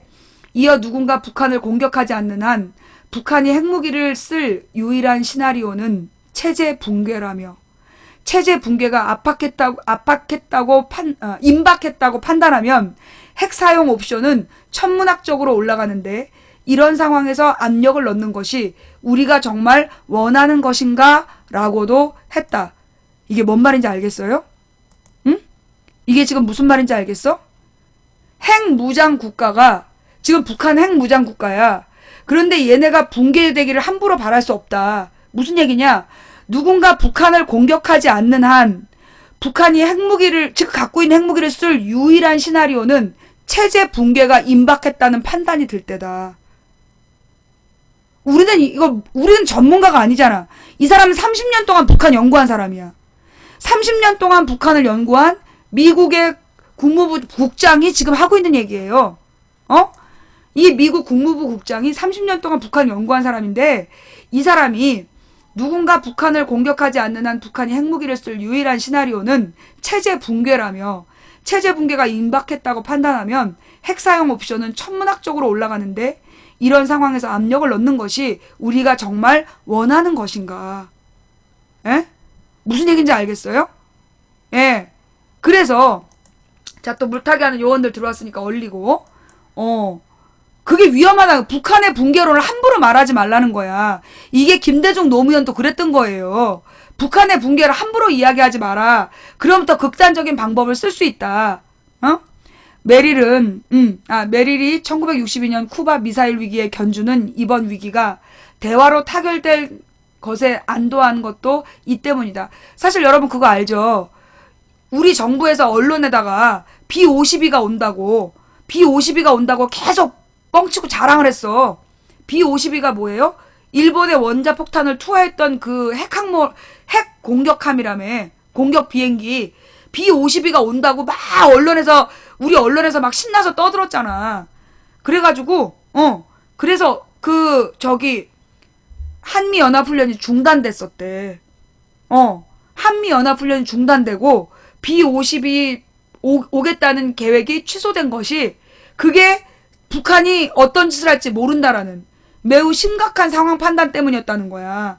우리 지난주에 제가 방송에서 한번 다룬 거 있으니까 유튜브에 가서 한번 확인해 보세요. 예. 북 잠수함 미국보다 6적 많다. 지금 북한의 잠수함이 세계에서 제일 많다는 거야. 그지? 그죠? 중국도 열 몇 척밖에 없대. 중국도 열 몇 척인가 아니야. 하여튼 중국도 북한보다 많지 않고 미국보다도 북한 잠수함이 많다는 거야. 전 세계 1위. 그런데 중요한 건 미국이 72척, 중국이 63척, 이란이 31, 인도 17, 일본 16. 근데 그 미국보다도 북한이 더 많다는 거 아니야. 구식임? 야, 왜 그래? 구식이라고 지금 깔보는 거야? 아이, 왜 이래요? 북한 무기가 다 구식인데, 그 파괴력을 못 이기기 때문에 주한미군이 꼭 필요하다며. 왜 또, 이럴 땐 또 구식이라고 깔본다? 꼭 이렇게 앞뒤가 안 맞아? 예. 북한은 물량공세야. 북한은 물량공세이고, 중요한 거는요, 이게 잠수함 50척이, 우리가 생각할 때 잠수함이 되게 작아 보이잖아. 근데 그 잠수함 50척이 한꺼번에 움직일 수 있다는 건 엄청난 능력이래. 우리도 열 몇 척밖에 없잖아. 잠수함이 50척이 한꺼번에 사라질 수 있다는 건 어마어마한 그 시설과 어마어마한 연료와 어마어마한 시스템을 갖춘 거라는 거야. 무슨 얘기인지 알겠어요? 예. 자, 계속해서 이 국무국장의 이야기를 들어봅시다. 메릴은 쿠바의 미사일 위기에 견준 이번 위기가 대화로 타결된 것에 안도한 것도 이 때문이다. 그는 이번 위기 해결을 어느 누구의 승리라고 보지 않았다. 대신 이번 일은 세월호 사건, 메르스 사태를 겪은 박근혜 대통령에게 3-4번 만의 행운이라고 했다. 메릴은 이번 일로 박 대통령이 예기치 않은 한반도 신뢰 프로세스로 다시 돌아갈 수 있는 기회를 얻었다고 했다. 한반도 신뢰 프로세스가 이게 김대중 노무현 정부 때부터 시작된 거 말하는 거죠. 그는 솔직히 드레스덴 선언의 지지자는 아니다라면서 박 대통령을 비판하고 싶지 않다고 했다. 자신의 보수적 지지 기반을 의식할 수밖에 없다는 것을 이해하기 때문이다. 그는 박 대통령이 흡수 통일을 상정한 것으로 받아들여지는 지난해 3월 드레스덴 선언을 뒤로하고 신뢰 프로세스로 돌아가기를 바란다. 지금 이제 박근혜가 작년 3월에 그러니까 독일에 가가지고 흡수 통일을 이야기했단 말이야. 근데 그 흡수 통일은 북한이 절대로 동의하지 않는 거고 이건 남북 간의 관계를 악화시킨다라는 이 설명인 거예요. 메릴은 이번 기회를 살리기 위해 필요한 것은 남북한이 행보를 빨리 하는 것이라고 주문했다. 오는 10월 10일 북한의 노동당 창건 70주년 열병식 즈음에 위성 발사라도 할 경우 이 합의는 종이 조각이 될 가능성이 높다. 30년간 대북 정보 분석을 한 그에게 북한이 위성을 쏠지 안 쏠지 예측을 요구했다. 그는 여전히 쏠 확률이 50% 이상이라고 했다. 그러면서도 이번 합의가 있기 전에는 김정은이 쏠 거라는 게 거의 확실해 보였지만 새로운 분위기 속에서 김정은이 외부에 좋은 모습을 보이고 무엇인가를 얻어내려면 위성 발사를 연기할 수도 있다고 했다. 김정은 북한 노동당 제1비서가 이번 합의를 공개적으로 승인한 것을 그 근거로 들었다. 이게 무슨 말이냐? 이번에 남북 고위급 그 합의 있잖아. 그 내용을 받아들인 것에 대한 의미를 설명하는 거예요. 그러니까 이걸 남북 고위급 합의를 못했으면 북한이 위성 발사를 했을 것이고 매우 안 좋은 상황이 발생했을 거라는 얘기를 하고 있는 거야. 2012년 2월 29일 합의 이후에 2개월도 되지 않아 북한이 위성을 발사하며 합의가 파탄난 때와 비슷하지 않느냐는 물음에 그는 상황이 다르다고 했다. 2012년 2월 29일에 합의를 했는데 북한이 위성 발사를 했다. 그때랑 비슷하지 않냐라는 이 경향신문 기자가 질문하니까 그 존 메릴이 상황이 다르다라고 했다. 2월 29일 합의는 그러니까 2012년 이명박의 229 합의는 김정일이 만든 합의고 김정은은 김정일 사후 겨우 몇 달간 이 합의를 관장했을 뿐이다. 김정은은 합의 당시 체제 장악을 충분히 하지 못했을 것이 분명하다. 김정은은 그 뒤로 군부 숙청을 거쳐 군부에 대한 통제력을 공고히 한 것으로 보인다. 만약 남북 합의가 잘 이행돼 금강산 관광 재개까지 논의된다면 김정은이 남북 합의의 분위기를 망쳐버리지 않기 위해 발사 연기를 고려할 수도 있고 이거 봐. 이 사람은 지금 미국 국무부에서 북한을 30년 동안 연구한 사람인데 금강산 관광 재개를 하면 김정은이 사고를 들칠 거란 얘기야. 사고 칠 가능성이 줄어든다는 얘기를 하고 있는 거예요. 미국인이. 북한 내에서도 감히 누가 그런 결정을 비판하지 못할 것이라고 했다. 그러자면 박근혜 정부도 북한의 유화적 조치에 화답하고 상호 확신을 줘야 한다고 했다. 한국의 국방관리가 북한을 자극하는 발언을 하는 것은 이런 분위기에 찬물을 끼얹는 것이다. 메릴은 남북한이 금강산 관광 재개까지 가는 것에 미국이 제동을 걸지 않을 것이라고 했다. 그는 떠오르는 물은 모든 배를 떠오르게 한다는 영어 속담을 인용해 남북관계가 좋아지며 북미관계가 개선될 기회가 생길 것이며 워싱턴도 그것을 나쁘게 받아들이지 않을 것이라고 했다. 오바마 정부니까. 박 대통령이 다음 달 16일 백악관에서 오바마 대통령을 만나 북한과 경제적으로 관여할 생각이 있다며 오바마에게 설명하면 워싱턴에서 아무도 그것을 거부하기 어려울 것이라고 했다. 한마디로 금강산 관광 재개한다고 해도 워싱턴에서 반대 안 한다는 얘기야. 왜? 북한이 핵미사일을 미국으로 쏠까봐. 하지만 박 대통령이 중국의 항일전승 기념 70주년 열병식에 참석해 환대받고 북한의 특사인 최룡해가 냉랭한 분위기 속에 중국 측 인사들 아무도 만나지 않고 돌아간 것은 남북 화해에 부정적인 거 아닌가. 메릴은 최룡해는 박근혜와 같은 지위가 아니기에 중국의 대접을 비교하는 것이 성립하지 않는다면서도 하지만 북한을 압박하는 전술이 역풍을 낳으리라는 지적에는 동의한다. 박 대통령의 그러니까 최룡해랑 박근혜가 다른 대접 받았다고 우리 언론이 막 설레발을 쳤는데 급이 다르다고. 최룡해랑 박근혜는. 근데 그걸 다른 대접 받았다라고 막 자랑할 게 아니라는 얘기야. 하지만 어쨌거나 북한을 압박하는 전술은 역풍을 낳을 거다. 지금 박근혜가 중국이랑 힘을 모아 북한을 압박하자. 그거 잘못됐다는 얘기예요. 박 대통령의 베이징 방문 자체가 거기까지 이르렀다는 것은 아니지만 한국 정부는 북한을 포함해 여러 청자, 즉 듣는 사람을 고려할 필요가 있다고 말했다. 그래서 내가 그랬잖아. 외교에 비교급 쓰지 않는다고. 그는 한국 정부가 박 대통령의 열병식 참석 이후로 든 대북정책 협조라는 목적을 달성했는지에 대해 중국은 박근혜를 환대함으로써 북한에 신호를 보냈지만 북한의 붕괴를 바라진 않는다는 점에서 북중 관계의 본질은 바뀌지 않았다라고 했다. 이 사람이 이제 그 30년 된 전문가인가 봐요. 예. 존 메릴은 한국 여성과 결혼한 한국사 전공자로 80년 후반 레이건 행정부의 국무부 정보조사국에 들어가 동북아 담당 국장으로 퇴직했다.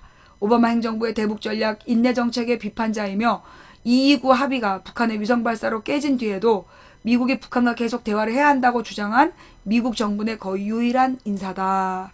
라고 되어 있네요. 이 기사가 이해가 되세요? 내가 지금 시간이 모자라가지고 할 수 있는 한 해설한다고 했는데, 예, 할 수 있는 한 해설한다고 했는데, 이 기사의 의미 이거 널리 좀 알려주세요. 예, 네. 이 기사에 내일 제가 방송 안 하잖아요. 여러분들이 내일 이 기사를 널리 사람들에게 좀 알려주시는 게 여러분이 해주실 일이다. 자, 그러면 드디어 시간이 되었습니다. 자, 이제부터 문자를 확인하고요.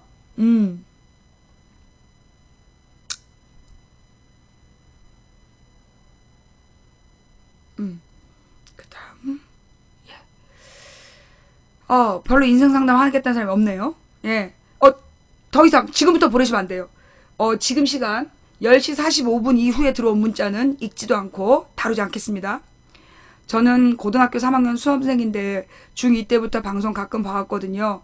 다름이 아니라 전에 경희대에서 설명하시는 거 들었는데 제가 공부를 썩 잘하진 않아서 경기대, 인천대 등 좋은 대학교 갈 성적은 아니고 문과라서 나중에 취업도 걱정되고요.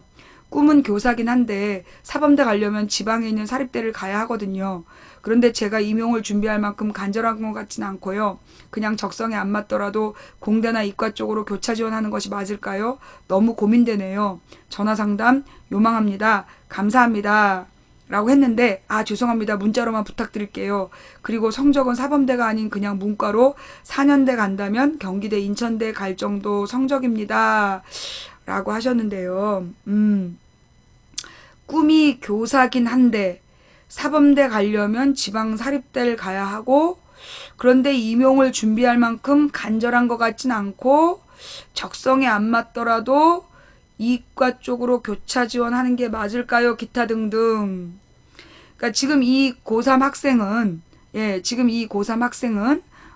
현재 이제 그 진로와 그러니까 대학 진로와 그 취업이라는 문제, 취업에 대한 고민을 하면서 자신이 원하는 건 교사지만 임용고시를 준비할 만큼 자신은 없고 좋은 대학을 간 성적은 아닌 것 같고 그러니까 무슨 이과나 공대를 교차 지원해야 되는가라는 막연한 지금 고민을 하고 있는데 그 고민하는 마음은 충분히 이해를 하겠어요.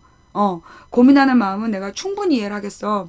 워낙 주변에서 얼마나 많이 대학을 취업을 위한 수단이라고 얘기를 합니까?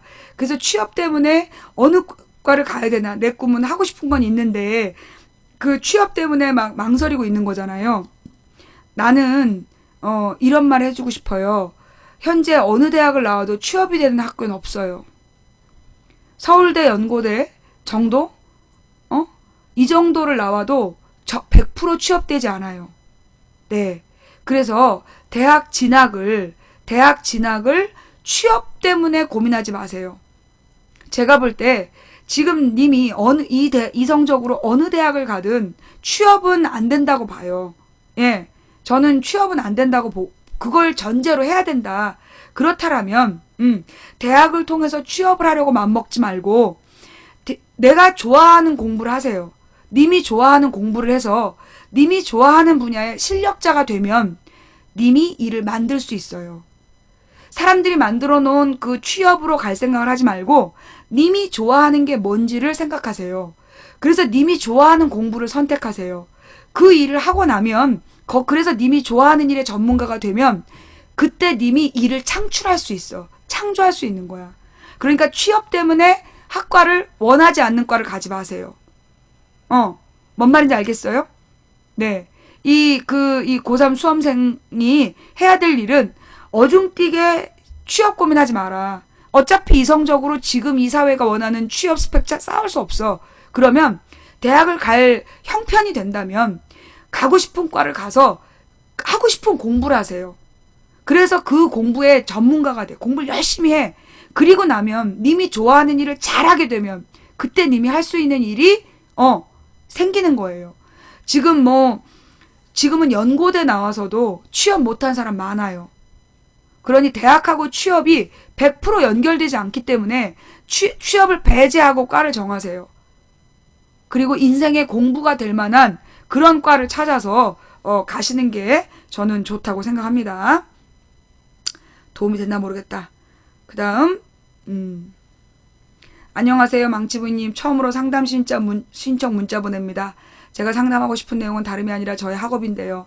작년 고3 때 공부해야 될 나이에 놀다가 누군가를 돕고 헌신하는 의사가 되겠다는 목표가 뚜렷해서 재수란 선택을 하게 됐는데, 초기에는 여러 학원도 가보고 혼자 하겠다고 독학으로 공부를 하다가 흐트러진 순간부터 게임에 빠져 벌써 5개월이 지났습니다.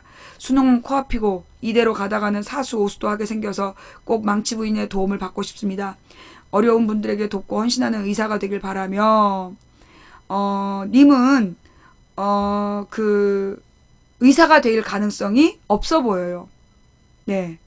의사가, 어려운 사람들을 돕고 헌신하는 의사가 되길 바라는 마음이 정말로 강했다면, 게임으로 5개월을 허비하진 않았을 거예요. 예. 님은, 막연히 명분이야.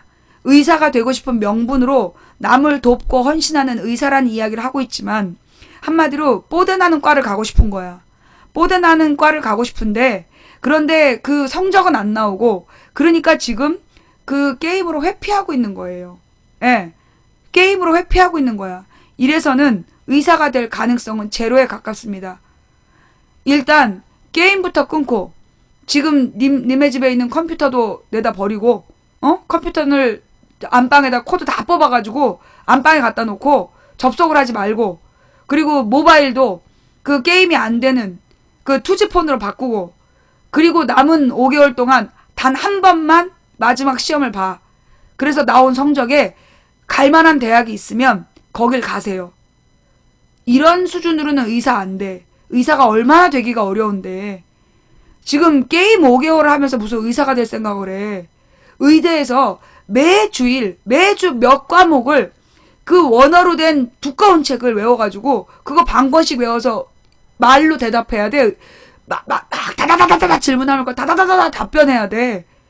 그 의사가 되는 의사 시험, 의대 졸업하는 것도 힘들어. 근데 내가 볼 땐 이건 저기도 안 돼. 수능도 안 돼. 당신이 나한테 상담하고 싶으면 일단 집에 있는 컴퓨터부터 분해해서 안방에 갖다 놓고, 스마트폰을 투지폰으로 바꾸고, 그 다음에 다시 얘기하세요. 그전에는 난 상담해주지 않겠어. 뭐야.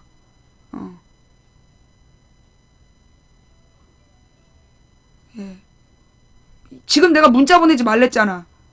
내가 10시 41분, 이후로 문자 보내지 말라 그랬어요. 자,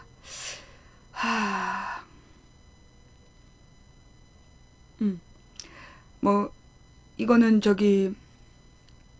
시민단체에 대한, 참여의 마음이니까, 읽고 이해합니다. 자, 그 다음, 예. 자, 근데요, 여러분, 저한테 문자로 보내시면 안 돼요. 여러분이 지금 저한테 계속해서 문자로 주민번호 사진 보내셨잖아요.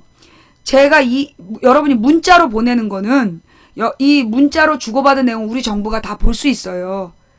여러분의 주민번호나 이런 걸 다 볼 수 있기 때문에, 그래서 문자로 주지 말고 텔레그램으로 주라는 거예요. 그 다음에 저한테 카톡을 왜 안 하냐고 그러시는데요. 카톡은 정부에서 실시간으로 들여다봐요. 예. 정부에서 카톡은 실시간으로 들여다보기 때문에 저한테 문자로 보내신 분들은 제가 일단 안 받을게요. 왜냐하면 이분들은 신분이 노출될 수 있기 때문에, 예. 문자로 여러분의 신분증 보내시면 안 돼요. 왜냐하면 이 내용은 중간에 해킹이 가능하기 때문에 문자로 주고받는 내용은. 근데 가령 아이폰이면 또 가능할 수 있어. 근데 지금 내 이 전화기가 아이폰이 아니거든요. 그래서 여러분이 저한테는 가장 안전하게 저한테 연락하시는 방법은 텔레그램이에요. 아이폰으로 텔레그램으로 연락하시는 게 가장 좋은데, 어쨌거나 여러분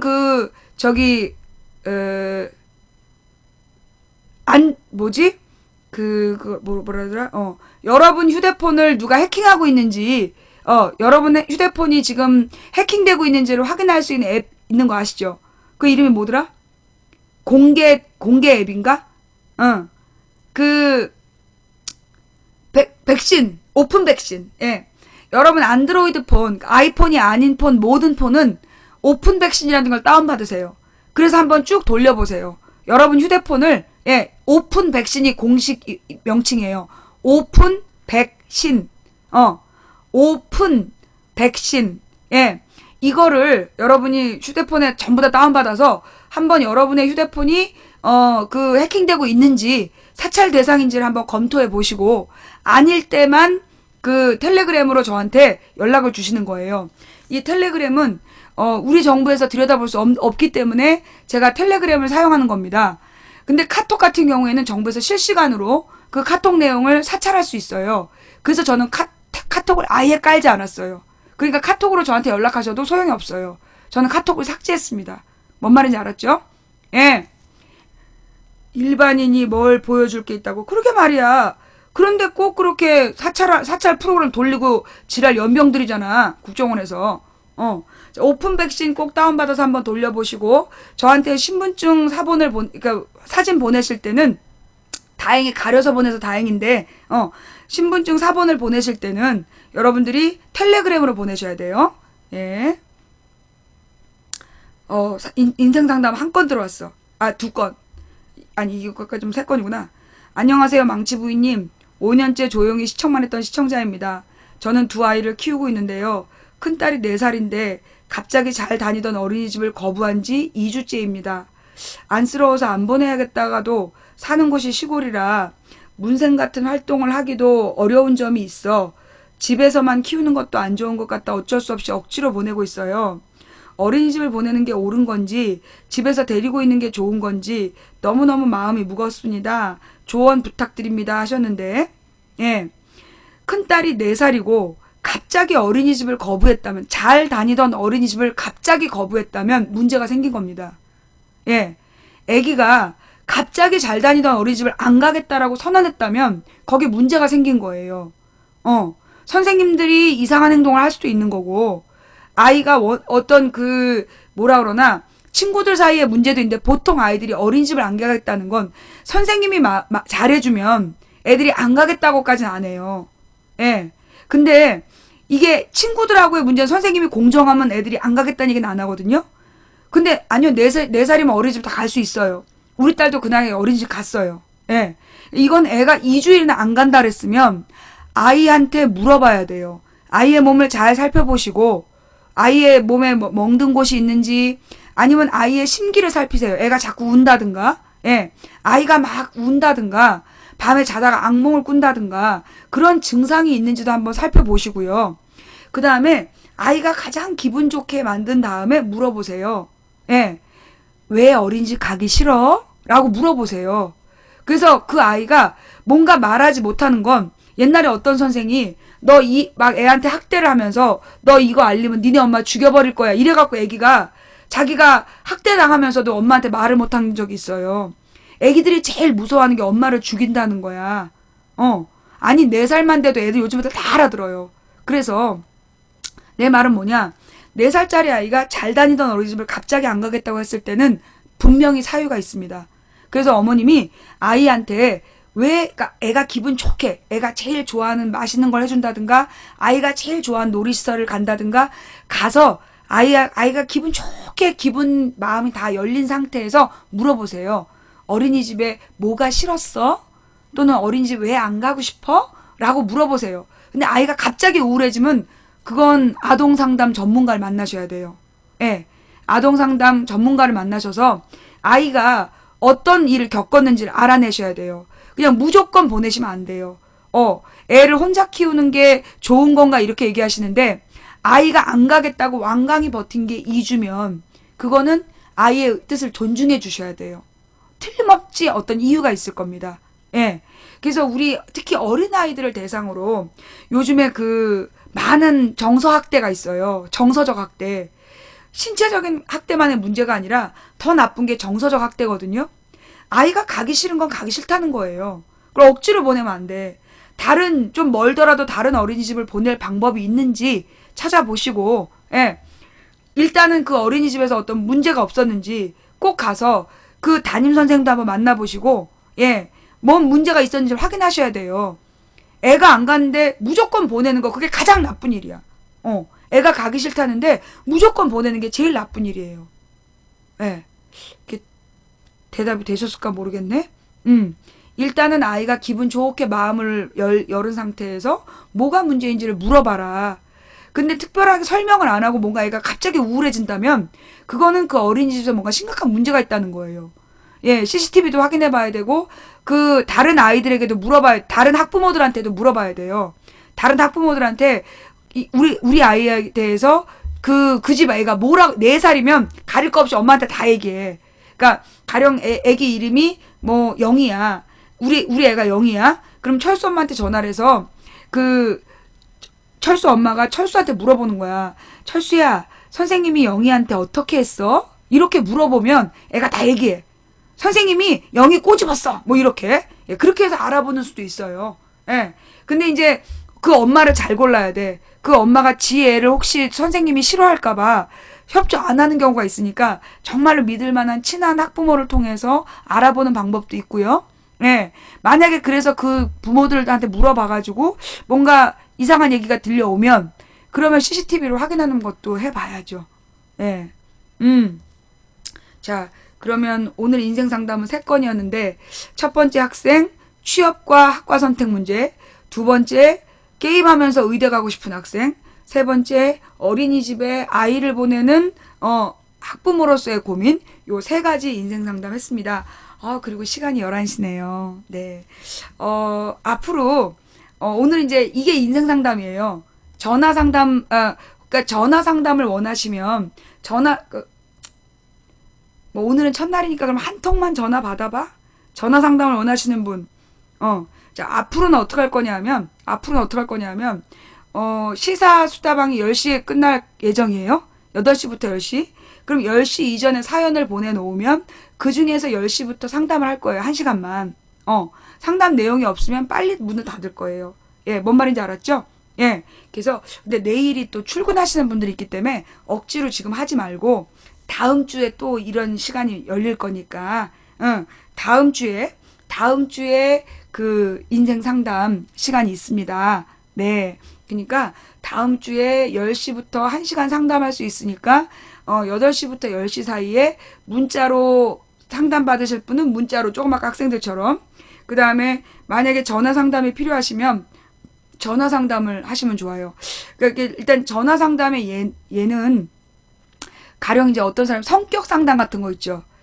그 인간관계가 잘 안 돼요. 이런 분들.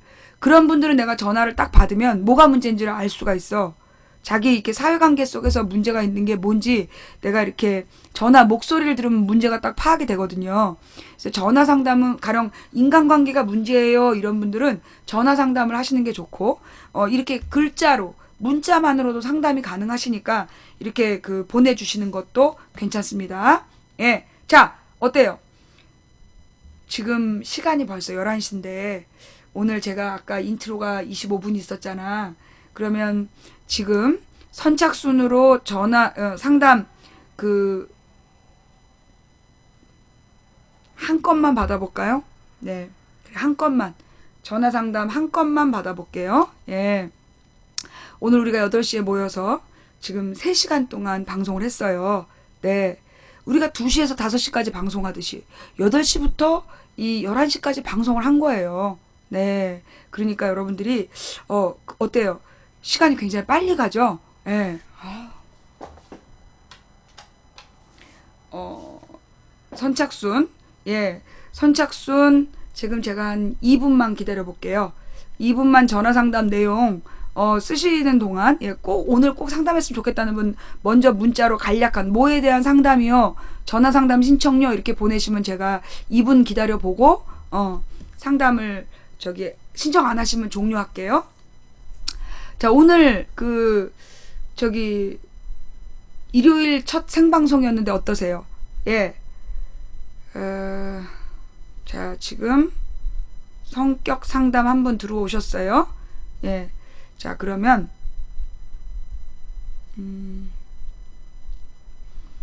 전화를 주세요. 예. 자, 지금 33번 그 시청자님, 저 성격 상담료 하셨는데 전화를 주시는데 만약에 장난 전화면 님 업무 방해로 고소하겠습니다. 장난 전화면 업무 방해로 고소할 거고, 진짜 상담이면 전화 주세요. 33번 고객님. 예. 예. 가만히 있어보자.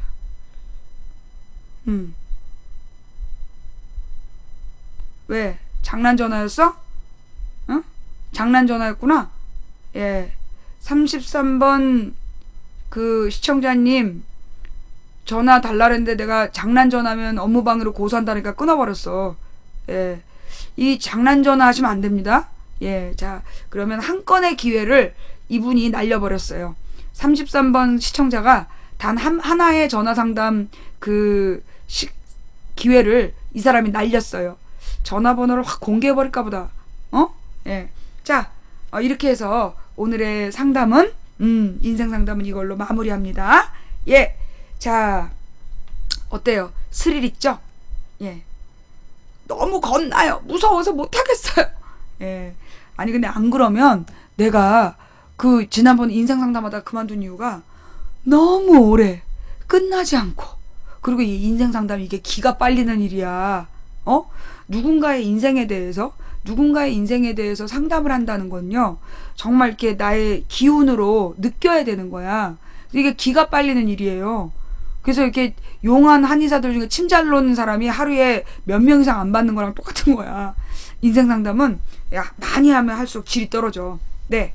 자, 오늘 일요일에 보내드린 첫 번째 시사 수다방 그리고 인생 수다방이었습니다. 여러분 어떻게 보셨는지 모르겠네요. 처음이라서 좀 많이 부족하고 그랬다라면 죄송하고요.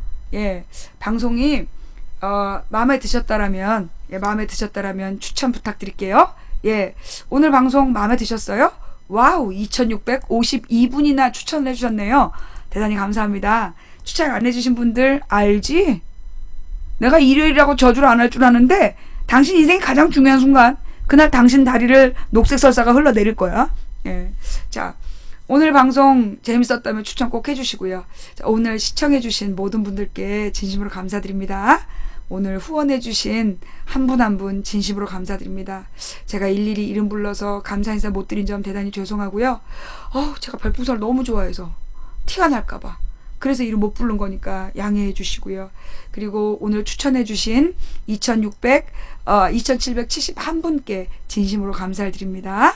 그리고 각 방에서 이 방송 모니터링 같이 해주신 매니저님들과 녹음 녹화 떠서 유튜브와 팟캐스트에 올리기 위해 고생해주신 시청자 여러분께 진심으로 감사를 드립니다.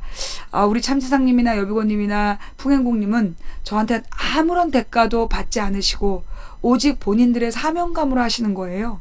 여러분 유튜브나 팟캐스트에서 이분들이 올려주신 거 보시면 고맙다라고 꼭 응원의 한마디 남겨주시기를 부탁드립니다. 자,